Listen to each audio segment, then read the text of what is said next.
Billy Valentine may not be a household name, but you should be familiar with him from Simply Red's 1983 rendition of the Valentine Brothers' Money's Too Tight to Mention, originally written and recorded by Billy and his brother John. Around the time of performing with the Valentine Brothers, Billy's recognition as a songwriter emerged after penning songs for other artists, such as Will Jennings, Ray Charles and the Neville Brothers.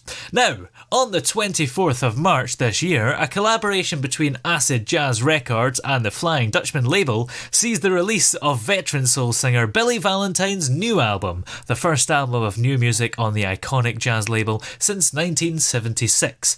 The album, Billy Valentine and the Universal Truth, features testifying renditions of 8 message songs, with Valentine's empathetic, lissome voice drawing upon the soul jazz legacy of such Flying Dutchman singer and songwriters as Gil Scot-Heron and Leon Thomas. In addition to songs by these two extraordinary talents, the album also features songs originally written and recorded by Curtis Mayfield, Stevie Wonder, Eddie Kendricks, War and Prince. That's the biggest build-up I've ever given to somebody, but Billy is here now and I'll let you speak. Toby, how you doing, man? I'm very well, thank you. How are you? I'm fantastic. This record, I can't tell you how proud I am of this one.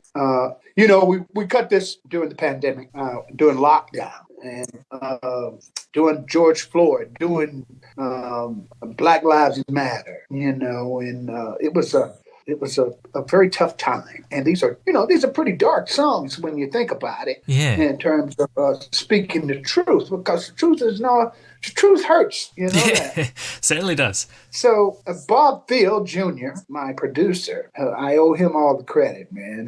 He came to me with the idea of relaunching his father's label, Flying Dutchman.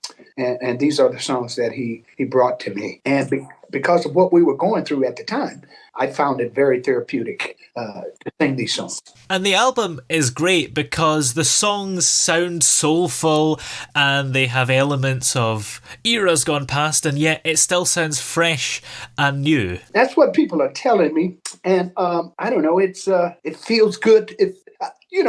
Once I recorded these songs, I could not listen to them because it was such a painful experience in the studio, because of all of what we were going through, because of the injustice of some of the things that were going on here in America. And it just made me really get into these songs, and it became such a trying thing that I didn't pick it up for over a year after I recorded it. I just couldn't listen to it, and I didn't know whether it was good or bad. Because my producer kept saying, "Man, this is really good," and I said, "Well, Bob, I just can't listen to it right." So after about a year, I started listening to it, and I was pleasantly surprised. I was very pleasantly surprised at what I had done. And do you think your sort of anger and emotion comes across when you're listening to it?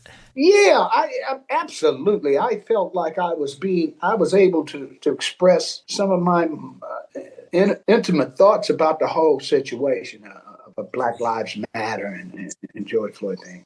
It helped me a great deal. Because this is going to be released on the 24th of March, so how come it's taken 3 years? Well, first of all, it took a year for me to even listen to it again. And then once I started listening, Bob Thiele got with Acid Jazz, the label over in the UK, and then it started really coming together as a record that was going to be released in England. And I love that idea because, Money's Too Tight went to England as an import. Yeah. And I'm hoping that we can do the same thing with this record here, but bring it over here as an import from England. Does it sometimes annoy you that Money's Too Tight to Mention is a big hit, but everybody's going to associate it with Simply Red and not you, even though you co-wrote it? Oh, that doesn't bother me one bit, because he took it somewhere where we couldn't take it at the time. And I thought he did a fantastic job. I mean, Mick sang that song like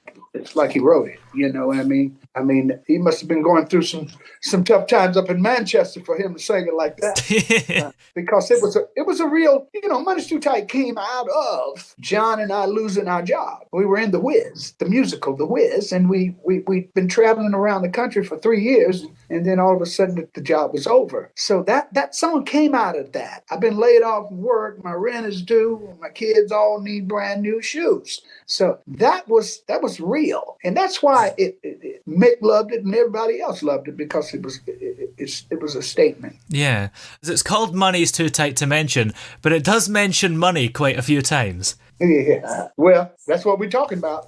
We're talking about money. Yep, talking about money.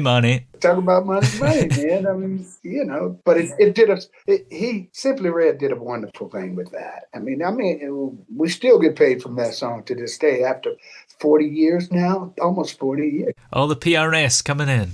Yeah. So how did you get into music in the first place? Well, I'm from a family of 13 children, 7 girls, 6 boys. And my oldest brother, his name is Alvin.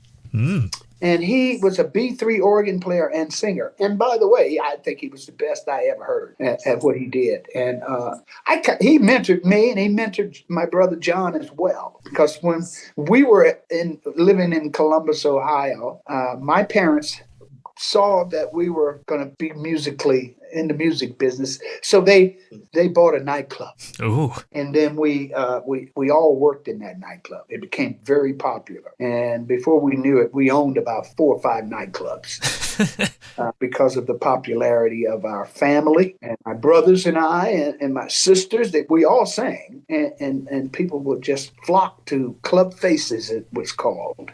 And so that's how it began. I mean, at 15, my older Alvin took me to Hackensack, New Jersey, and got me a job as the opening act at the club he was working, called Leon's Cocktail Lounge. And that was a very important stint for me, because I was opening the show for some very brilliant performers, female and male, people you may not have ever heard of. But they were fantastic, man. And I learned so much, because they were opening shows at the Apollo, and then they would come over to Hackensack and be headlining, and I would open a show for them. So I learned a lot of skills from some of the singers from Alabama. Lil Willie Hightower, guy was a spitting image of Sam Cooke, sang like Sam Cooke, had the whole deal. And I learned a lot from him. Yeah. So it started at a very young age. I think I was in my first talent show at 6 or 7 in elementary school. My sister played the piano for me. And so, it's been around. It was around the house all the time. And did you ever imagine that the songs you wrote would be so big? No, you don't. You don't think about that. I mean, these things, like Ray Charles covering my song, was a total surprise, total shock. When I wrote it, I didn't think of Ray Charles when I wrote it. I was just singing it for myself. But as I told you, I studied Ray Charles growing up. So Ray probably heard that in the song that I wrote. And that's what made him do that song. And by the way, that song became the title of his album, Ray Charles, My World. And that was probably the greatest achievement that I could have. My idol, I got to get a song on him. That was really great. That's the ultimate goal right there. Yeah. And working with the Neville Brothers, Aaron and I became very good friends. He's a big supporter of me and the brothers. They cut 4 or 5 of my songs. Wow. Well, what else is coming up for you after this album? Do you have even more exciting projects? I think this project will lead me to do a lot more of my own original songs that are that sort of speaks to social. It's a social thing, a social media thing. It's like Money's Too Tight. We people who are darker than blue. Bob Thiele and I've written some statement songs that needs to be out there. I got a song called "I've Seen Enough to Know That I've Seen Too Much," and you know what I mean. I got a lot of stuff in the can. I'm hoping that this is what's going to lead me to that. It certainly is it certainly would be a good way to tag the next record onto this, because it would be in the same vein. Well, in the meantime, this album, Billy Valentine and the Universal Truth, will be out on the 24th of March. which is a Friday, I think. Where can we keep up to date with you in the meantime on social media and listen to all your previous songs? I'm on Instagram. I'm on Facebook, Twitter. You can catch me. I have my own website, billy-valentine.com. And you can keep up with me on that. But I hope to see you this summer. I hope that we can this record will bring me back over there this summer, hopefully. Hopefully. Well, many thanks for talking to us today. It's been great to have you on. Well, it's been great to be with you, Toby.